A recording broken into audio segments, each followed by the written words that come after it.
찬송가 486장 찬양 드리겠습니다.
목도하심으로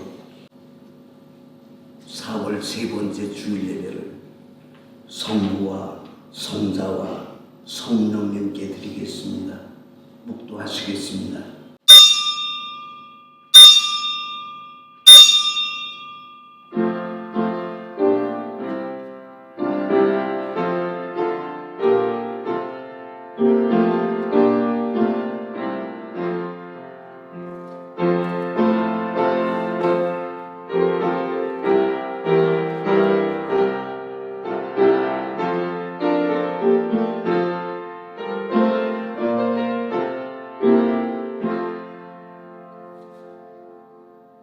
내가 말하기를 여호와는 나의 피난처시라 하고 지존자를 너희 거처로 삼았으므로 화가 내게 미치지 못하며 재앙이 내 장막에 가까이 오지 못하리니 그가 너를 위하여 그의 천사들을 명령하사 내 모든 길에서 너를 지키게 하시니라. 그들이 손으로 너를 붙들어 발이 돌에 부딪히지 않게 하리로다. 내가 사자와 독사를 밟으며 젊은 사자와 뱀을 발로 누르리니 하나님이 이르시되 그가 나를 사랑한즉 내가 그를 건지리라. 그가 내 이름을 안즉 내가 그를 높이리라. 그가 내게 간구하리니 내가 그에게 응답하리라. 그들이 환난 당할 때에 내가 그와 함께하여 그를 건지고 영화롭게 하리라. 내가 그를 장수하게 함으로 그를 만족하게 하며 나의 구원을 그들에게 보이리로다 하시는도다. 자리에서 일어나셔서 찬송가 1장 찬양 드리겠습니다.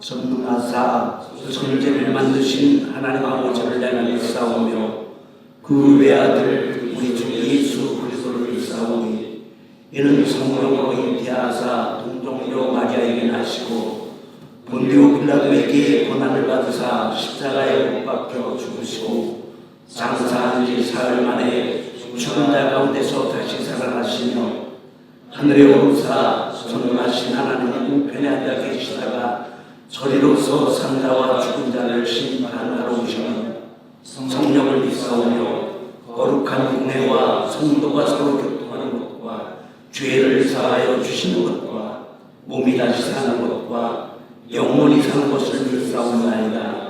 아멘. 자리에 앉아 찬송가 345장 찬양드리겠습니다.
창세기 21장 1절에서 7절 같이 봉독하겠습니다.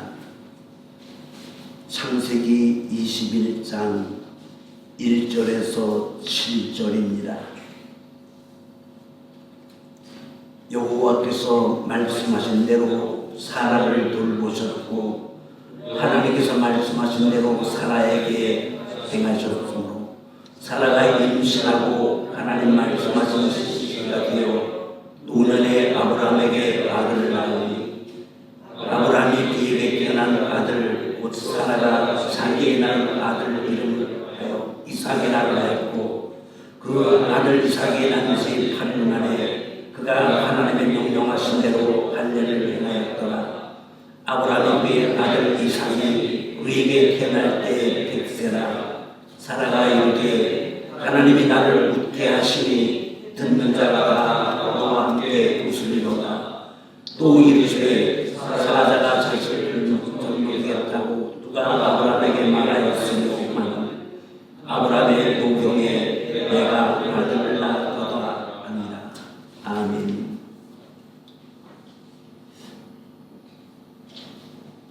오늘 말씀의 제목은 절망할 수 없는 이유입니다. 레위기에 보면은 제사장의 옷을 에봇이라고 하는데 제사장이 이 에봇을 입고 있을 동안 그 입은 상태에서는 어떤 경우가 있더라도 자기 머리를 풀거나 자기 옷을 찢지 못하게 되어 있습니다.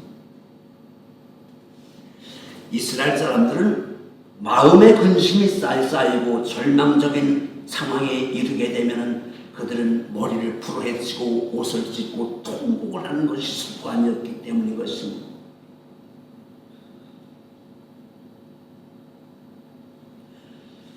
그런데 하나님께서 이 제사장들에게 어떤 일이 생기더라도 옷을 찢지 말라고 하신 것은 제사장은 이스라엘 백성들에게 하나님을 대표하는 신분이기 때문에 하나님의 전능하심과 하나님의 살아계심을 증거하는 제사장은 어떤 상황이 온다 할지라도 제사장의 옷을 찢어서는 안 된다는 것입니다.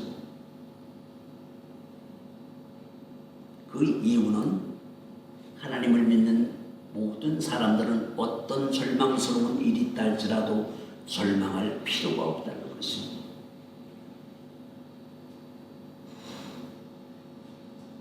오늘 우리가 절망할 수 없는 이유 첫 번째는 하나님이 돌보시기 때문에 우리는 절망할 필요가 없다는 것입니다. 여러분, 성경책에서 절망이라는 말이 나올까요? 안 나올까요? 이 성경 전체 그 66권 중에 절망이라는 말이 딱 한 번 나와요. 어디에 나오느냐면 이 사무엘상 27장 1절에서 나오는데 이렇게 되어 있어요.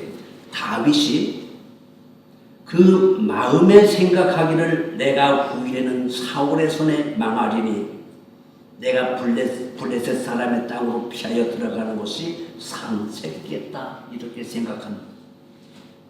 그러면 사울 왕이 이스라엘 온 경내에서 나를 수색하다가 절망하리니 누가 절망합니까?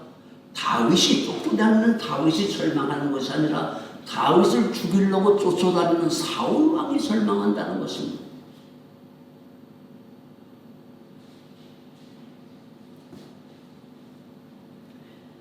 성경에 절망이라는 말이 없는 이유는 전능하신 하나님께서 항상 우리를 돌보시고 계시기 때문에 절망할 필요가 없다는 것입니다. 우리는 어떤 상황이 온다고 해도 정말로 절망할 이유가 없는 것입니다. 본문 1절에도 하나님께서 말씀하신 대로 사라를 돌보셨다고 해서 하나님께서 약속하신 대로 사라를 항상 돌보셨습니다. 이 말은 하나님이 사라의 몸을 특별히 소중하게 여겨서 관심 있게 돌본다는 뜻일 것입니다. 사실 사라는 여러 번 사실 그 아브라함의 부인이지만 남의 부인이 될 수 있는 여러 번의 상황을 만납니다. 두 가지 예를 든다면 첫째는 위급한 상황이 뭡니까? 사라가 지금 에집트 왕 바로 궁에서 바로의 품에 안기는 그런 아주 심각한 사태가 벌어졌잖아요. 가나안 땅에 비가 오지 않아서 양식이 떨어서 애굽으로 갔는데 애굽 갔을 때 그 아브라함이 갑자기 두려운 생각이 나잖아요. 여기서부터 나를 오빠라 그래라. 이게 결국 말이 씨가 돼가지고 자기 부인이 바로 왕 부인이 되는 그런 심각한 자리에서도 하나님은 기가 막힌 그 시간에 바로 왕을 쳐서 결국 사라를 보호해 주시는 사건이 있었던 것을 볼 수가 있습니다. 두 번째 위급한 상황도 사라가 블레셋 왕 아비멜렉에 의해 안길 뻔한 사건이 있었습니다. 그때 사실 남편인 아브라함은 아무 대책이 없습니다. 속수무책입니다. 그날 밤 아비멜렉이 사라의 몸을 범하려는 순간 하나님은 사라를 보호하시고 다시 아브라함에게 돌려주시고 있는 것을 볼 수가 있습니다. 1절은 하나님께서 왜 그렇게 사라의 몸을 돌보셨는가 그 이유를 말합니다. 하나님은 사라의 몸에서 아들 이삭이 태어나는 것이 하나님의 뜻이고 하나님의 계획이기 때문에 하나님은 사라의 몸을 돌보셨다고 그랬습니다. 창세기 12장에서 아브라함이 하나님을 알지 못했을 때 아브라함은 우상이 제조업을 하고 살았습니다. 아브라함이 부름을 받았을 때 나이가 75세였습니다. 그때 갈대아 우르에서 살았습니다. 그때 하나님은 아브라함에게 내가 너에게 놀라운 일을 시행할 것이다. 너는 아비 친척을 떠나 내가 지시하는 땅으로 가라. 이랬어요. 내가 너를 큰 민족을 이루겠다. 내가 너를 축복할 때 너를 축복하는 자는 내가 축복을 할 것이고 너를 저주하는 사람은 내가 저주를 할 것이다. 하나님은 전적으로 아브라함 편을 들어주겠다고 약속하셨습니다. 그런데 하나님은 창세기 12장에서 약속하신 것을 창세기 15장에 가서 또 약속을 다시 거듭 말씀하십니다. 하나님이 아브라함에게 내가 밤하늘에 별을 세워보라고 합니다. 내가 그 별보다 너희 모든 자식들을 더 많게끔 만들어 줄 것이라고 약속을 하십니다. 그리고 그 다음 또 뭘로 약속을 하십니까? 쪼갠 고기 사이로 타는 횃불 모양으로 여호와의 신이 지나가는 것을 보여줍니다.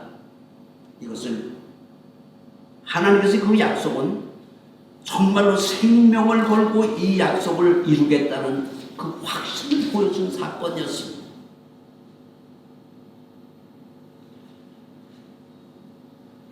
그런데 지금 4절에 보니까 그 약속은 지금 어떻게 이루어졌습니까?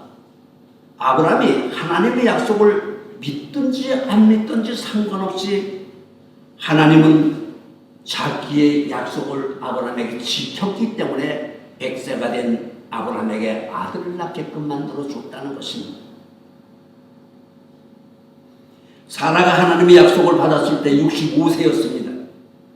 65세부터 아이를 낳는 90살까지 25년이라는 세월이 흘렀습니다. 참 하나님은요, 우리가 기도하면 하나님 이거 주세요, 이거 주세요. 금방 주시면 얼마나 좋겠습니까? 근데 사라한테는 25년을 기다리게끔 만들어놓고 응답을 주십니다. 그동안 하나님은 말씀하신 대로 항상 그들을 지켜주시고 그들을 돌보시고 그들을 항상 인도하셨다는 것입니다. 왜 하나님께서 사라의 몸을 돌보셨습니까? 하나님의 약속을 이루시기 위해서 하나님은 그들을 돌보셨다는 것입니다. 하나님은 항상 그들 내가 직접 너를 지키겠다고 말씀으로 약속하십니다. 내가 너를 지키겠다. 어디를 가든지 무엇을 하든지 내가 책임진다는 것입니다.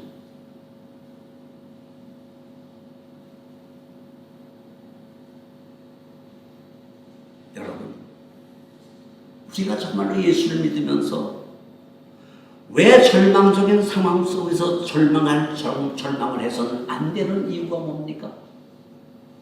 하나님이 나를 보호하시고 나를 인도하신다는 믿음 때문이잖아요. 다윗은 시편 23편에서 이렇게 말합니다. 여호와는 나의 목자시니 내가 부족함이 없다는 것입니다. 그가 나를 푸른 밭에 누이시며 쉴 만한 물가로 인도하신다고 하셨어요. 그리고 내가 사망의 음침한 골짜기를 다닐지라도 해를 두려워하지 않는다고 했습니다. 왜 그럴까요?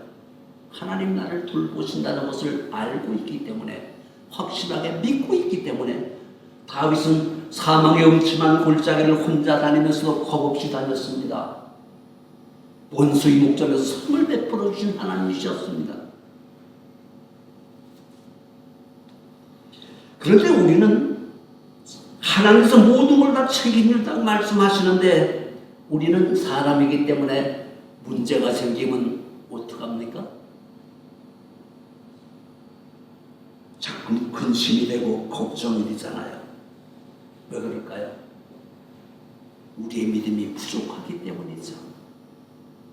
어떤 상황에서 내 믿음이 충만하게 되면 겁날 것이 없는데, 믿음이 조금만 떨어져도 가는 데마다 두렵고 무섭고, 이거는 또 이렇게 어떻게 하면 될까? 걱정과 근심이 떠나지 않는 것입니다. 그런데 지나고 나면은 지금까지 살아온 내 인생길이 하나님의 은혜가 아닌 것이 하나도 없고, 하나님께서 돌보지 않았다면 수없이 내가 실패를 했고 넘어졌고 망하고 이미 흔적도 없이 사라질 내 몸이었는데, 내가 오늘까지 살아있고 내가 살아가고 있는 것이 기적이라는 거죠. 이유가 뭡니까? 하나님 나를 돌보시고 계시기 때문인 것입니다. 이것이 우리가 살아온 인생의 간증들입니다. 여러분, 하나님께서 우리 각자에게 약속하신 이삭은 뭘까요? 지금 아브라함의 목적은 이삭이에요. 그의 모든 소원은 이삭이잖아요. 그럼 우리의 이삭은 뭘까요? 물론 여러분 각자의 모든 이삭은 다를 것입니다. 그리고 지금 내 힘으로 풀 수 없는 상황은 뭘까요?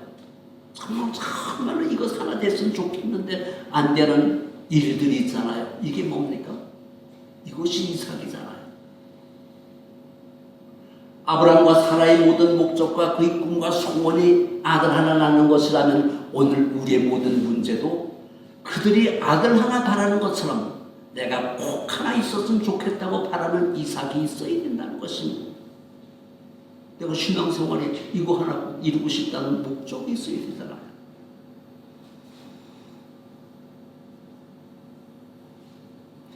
이런 우리의 문제가 있었을 때, 지금 90살 먹은 사라가 아들 이삭을 낳는 문제와 똑같은 경우라는 것입니다. 나이가 지금 100세가 된 아브라함이 아들 하나를 갖져야 되겠다. 그 욕심과 오늘 우리가 소원하고 있는 것들은 다 똑같은 입장이라는 것입니다. 우리가 바라는 이삭은 내 힘으로는 불가능하지만 꼭 있어야 하고 꼭 필요한 것이 이삭이죠.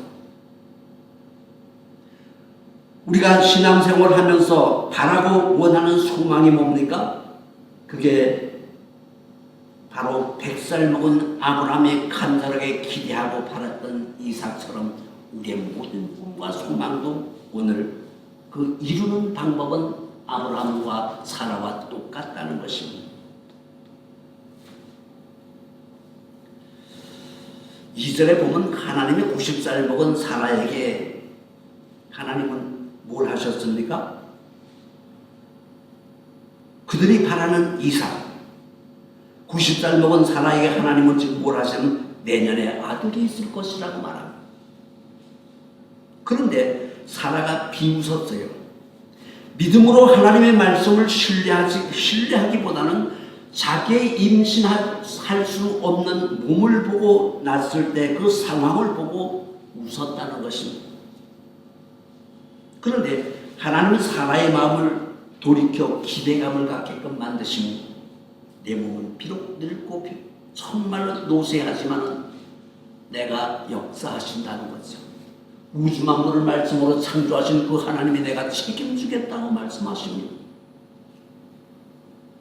그래서 사라가 믿음이 생기자 그 믿음으로부터 89살에 기적적으로 생명을 잉태하게 되는 역사가 이루어지는 것입니다. 그리고 약속하신 때가 되니까 그동안 하나님은 사라 몸에서 무슨 일을 하셨습니까? 이삭이라는 아이를 키우고 계셨다는 것입니다. 사라를 돌보셨다는 것은 사라의 몸속에서 생명이 자라게 하는데 불가능한 일들을 하나님께서 하셨다는 것입니다. 어저께 어떤 집사님이 50에 아이를 낳기 위해서 산부인과로 가기 전에 교회 와서 기도를 하고 가셨어요. 오후에 사진이 왔더라고요.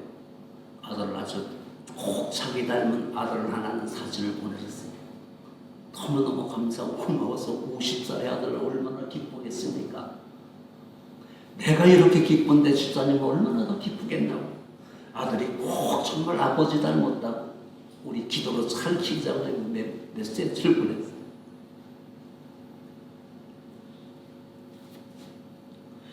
하나님이 사라의 몸에서 아들을 만들고 계시는 동안 사라가 보지 못했던 것처럼 오늘 우리도 우리의 눈으로 볼 수는 없지만 하나님은 우리의 모든 문제 하나하나를 계획하시고 이것을 이루게끔 만들어 가신다는 것을 믿어야 된다는 것입니다.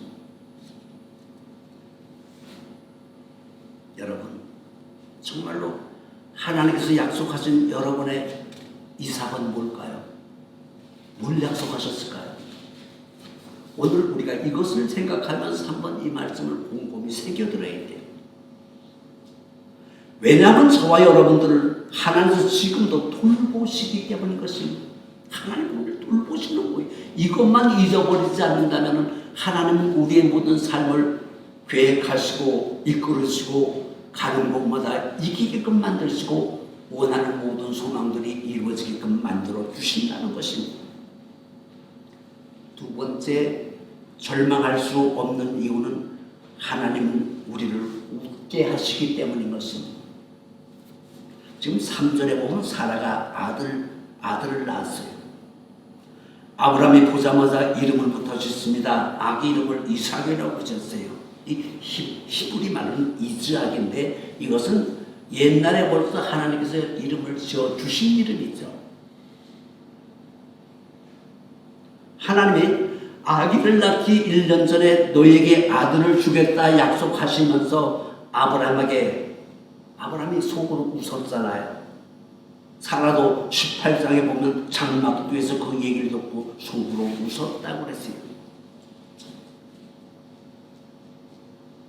이 웃음은 우리가 잘 알듯이 기뻐서 웃는 웃음은 아닙니다. 이런 웃음을 우리가 쓴 웃음이라고 하는데 사라는 임신이 불가능한 자기 몸 상태를 보고 웃는 비웃음이었습니다.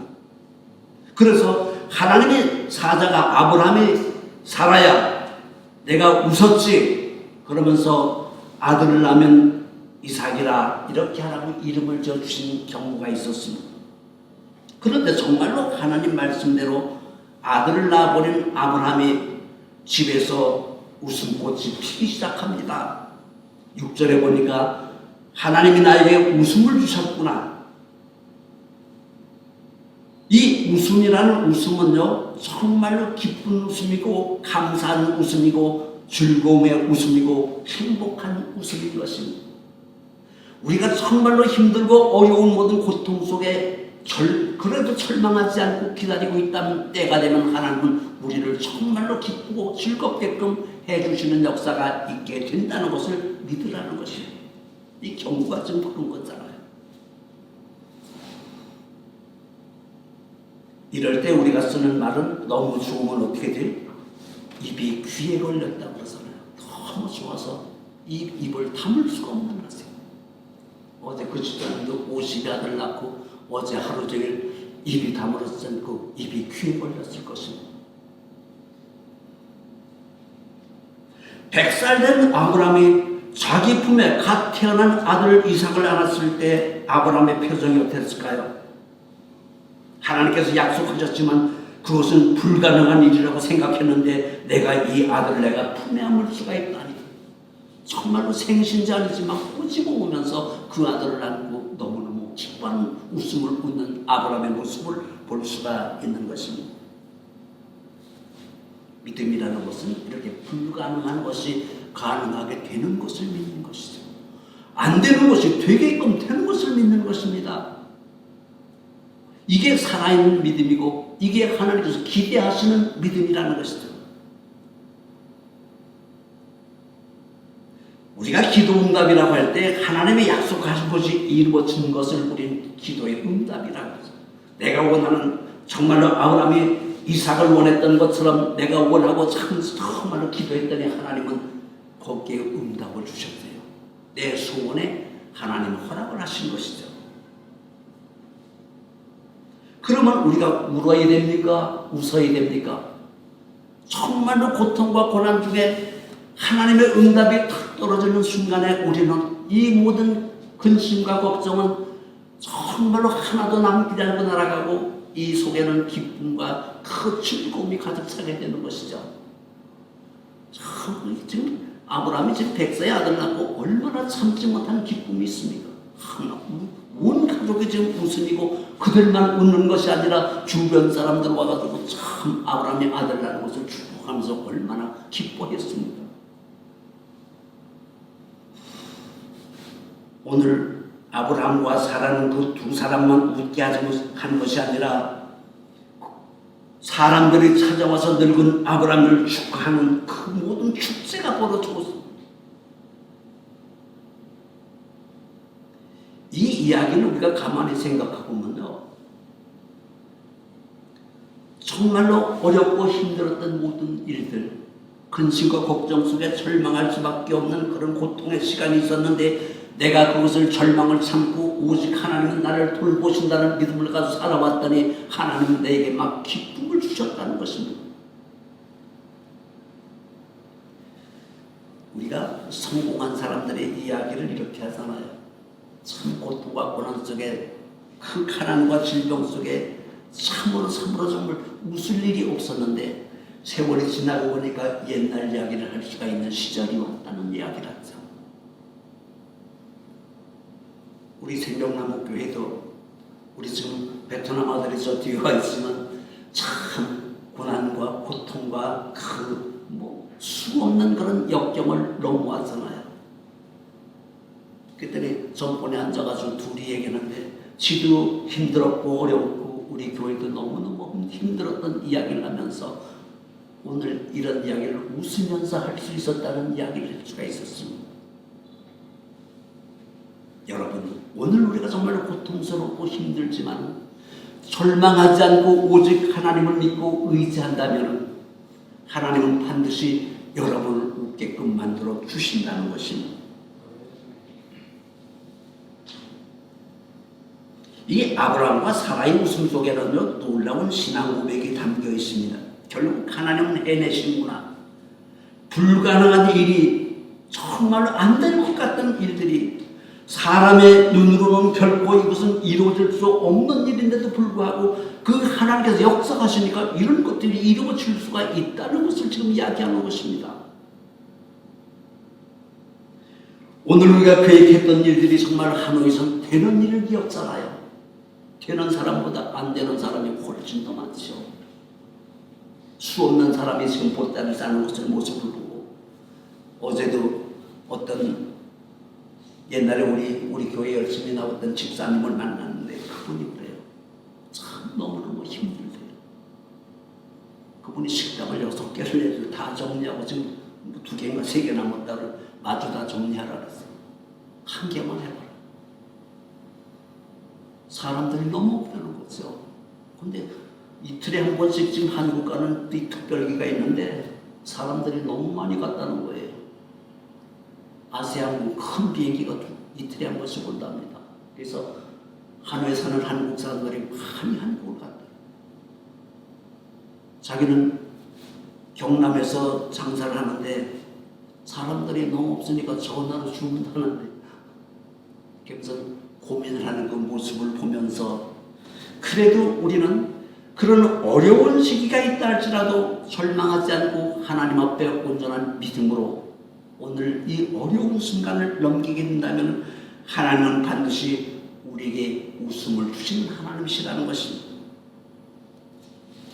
믿음은 내가 지금 경영하는 사업이 99살 먹은 아브라함의 몸과 같고 나의 직장 생활이 90살 먹은 사라와 같다 할지라도 내가 무능력해서 나 자신을 보고 절망하는 것이 아니라 정말로 내가 늙고 힘이 없는 아브라함과 사라를 통해서 아이를 낳게 하시는 전능하신 하나님을 기대하는 것이라는, 이게 올바른 믿음이라는 것입니다.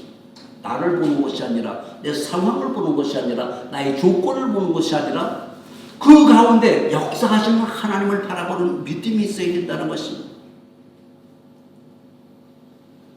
지금 내가 하는 일들이 89살 사라의 몸처럼 이제 모든 기능이 정지된 상태라 할지라도 내가 믿음으로 약속을 붙들기만 한다면 여러분 반드시 하노이에서 큰 웃음을 웃을 날이 온다는 것입니다. 우리가 믿음이 있으면요, 이 절망은 새벽에 소리 없이 사라지는 어둠같이 흔적도 사라지고 말 것입니다. 마귀는 우리에게 기대감을 주지 않습니다. 항상 우울하게 만듭니다. 절망하게 만듭니다. 지금도 마음 놓고 웃을 수 없는 형제 자매들이 있습니까? 지금 좌절하고 갈등하는 분들이 계십니까? 세상적인 눈으로 보면 웃을 일이 없고 절망적인 상황일 수도 있습니다. 그러나 여러분, 우리에게는 믿음이 있습니다. 하나님이 하신 약속이 있습니다. 저녁에는 울음이 기숙할지라도 아침에는 기쁨을 가지고 온다고 했습니다. 하나님께서 나의 슬픔을 편하여 춤이 되게 하시고 나의 베옷을 벗기고 기쁨으로 띠띠운다고 하셨습니다. 우리 인생에는 슬픔도 있고 실패도 있습니다. 환난도 많습니다. 그러나 하나님의 약속을 믿고 기도하다 보면 아브라함과 사람처럼 기쁨으로 웃을 날이 반드시 우리에게 온다는 것입니다. 신종 폐렴 코로나로 전 세계의 감염자가 200만 명이 넘었다고 그랬고 죽은 사람이 13만 명이 넘는다고 통계가 나와 있습니다. 이 일이 언제 끝났는지도 모른다고 말합니다. 아직 백신을 개발하지 못하기 때문에 나라마다 사회적 거리 두기 외에는 다른 방법이 없습니다. 정말 이 상황이 언제 끝나는지 아무도 알 수가 없죠. 그냥 속수무책 기다릴 뿐인 것입니다. 그러니까 많은 사람들이 불안하잖아요. 특히 하노이에서 가게 문을 닫은 지가 한 달이 넘은 많은 사람들은 한숨뿐이 없죠. 그렇다고 비싼 월세 갚아주는 것도 아니고 이것이 또 언제까지 연장될지도 우리가 알 수 없는 그런 상황에 살면서 또 하노이 사람들이 민심이 변하고 있잖아요. 이 일본 사람들이 우리하고 너무 경쟁이 치열하다 보니까 베트남과 한국 사람이 좋은 관계를 자꾸 이간질을 하잖아요. 그러다 보니까 이상한 상황이 벌어지는데 이것을 우리가 정말로 관용하고 사랑하면서 이것을 넘지 못한다면 우리는 넘어질 수밖에 없습니다. 자꾸 이 감정적으로 얘기하는 것이 아니라 정말로 사랑으로 포용했을 때 하나님은 우리에게 정말로 한박 웃음을 웃는 좋은 조건과 상황을 우리에게 허락해 주실 줄 믿습니다. 우리가 이럴 때일수록 우리는 다른 것 다 잊어버리고 전능하신 하나님 한 분만 잃어버리지 않는다는, 그리고 이 믿음을 잃지만 않는다면 하나님은 반드시 우리를 돌보시고 또 우리를 반드시 웃게끔 만들어 주신다는 것입니다. 내 인생은 하나님의 돌보시는 인생이다. 이것을 믿습니까? 이건 믿어야 됩니다. 그리고 가장 기쁘고 기쁜 이삭이 정말로 나에게 이 희락이라는 선물을 주실 것을 믿습니까? 여러분의 선물을 정말 받기를 원하시는 그런 믿음이 있어야 된다는 것입니다. 다시 한번 우리 생각해 봅시다. 내 인생은 하나님이 돌보는 인생이다. 믿습니까? 네. 하나님은 내가 정말로 간절하게 원하는 모든 소원을 이루어 주시는 하나님, 그래서 나를 웃게 만드신 하나님이라는 것을 믿습니까? 네. 우리는 웃을 준비를 해야 됩니다. 절망할 것이 아니라 하나님이 나를 돌보시고 있고 나를 반드시 웃게끔 만드신다는 이 믿음을 온전히 지키기만 한다면 여러분 인생에서는 정말로 이 악조건, 좋은 조건이 없는 이런 속에서도 반드시 웃을 날이 있고 그건 성공했다고 많은 사람들이 축하해주는 그런 역사가 있을 줄 믿습니다. 우리가 예수를 믿는 모든 믿으면은 어려운 문제가 있고 정말로 내가 넘지 못할 산이 많이 있습니다. 그러나 이것을 넘는 것은 뭡니까? 믿음으로 넘어야죠.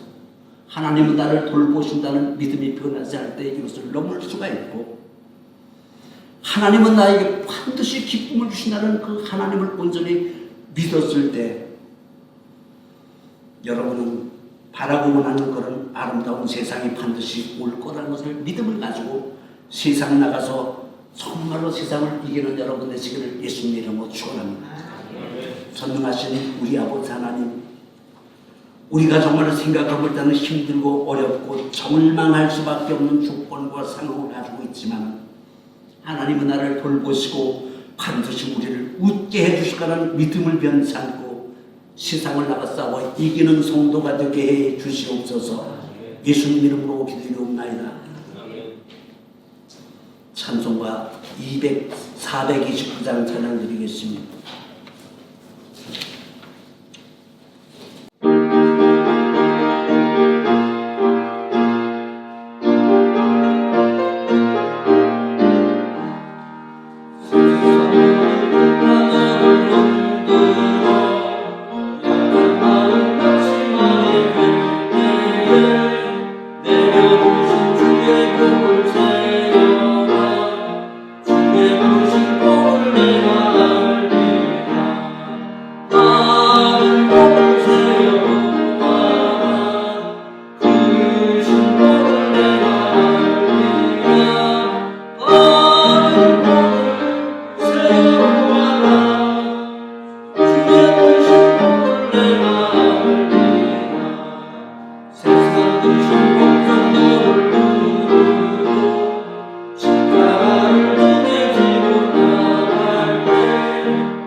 준비한 예물 하나님 앞에 드리겠습니다.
전능하신 우리 아버지 하나님, 오늘 주님 앞에 정성을 다해 드린 예물이 있사오니 바친 손길마다 주께서 큰 은혜와 축복이 넘치게 하시고 이 재물이 쓰여진 곳마다 예수님을 알지 못하는 영혼들이 회개하고 예수님을 구원받는 역사가 있게 도와주시옵소서. 예수님 이름으로 기도드리옵나이다. 아멘. 교회 소식을 말씀드립니다.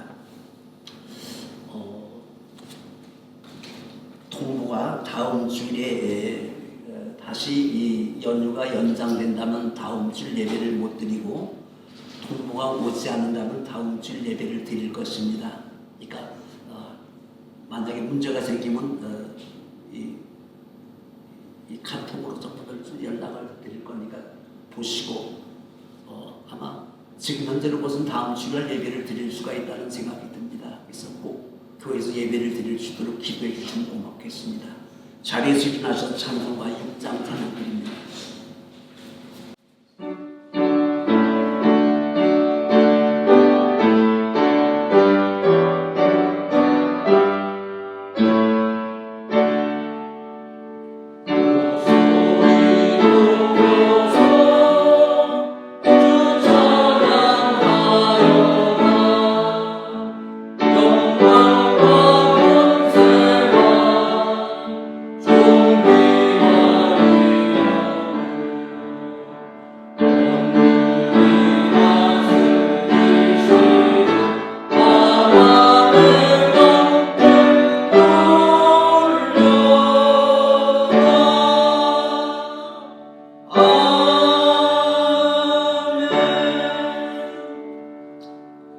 지금은 우리 주 예수 그리스도의 은혜와 하나님 아버지의 극진하신 사랑과 성령님의 내로 충만 역사 교통하시니 오늘 예배를 드리고 돌아가며 늘 하나님께 감사와 찬양을 드리기를 원하는 성도들 머리머리에와 우리 조국 대한민국과 베트남 모든 민족 위에 지금부터 영원까지 함께 계실지어다. 아멘.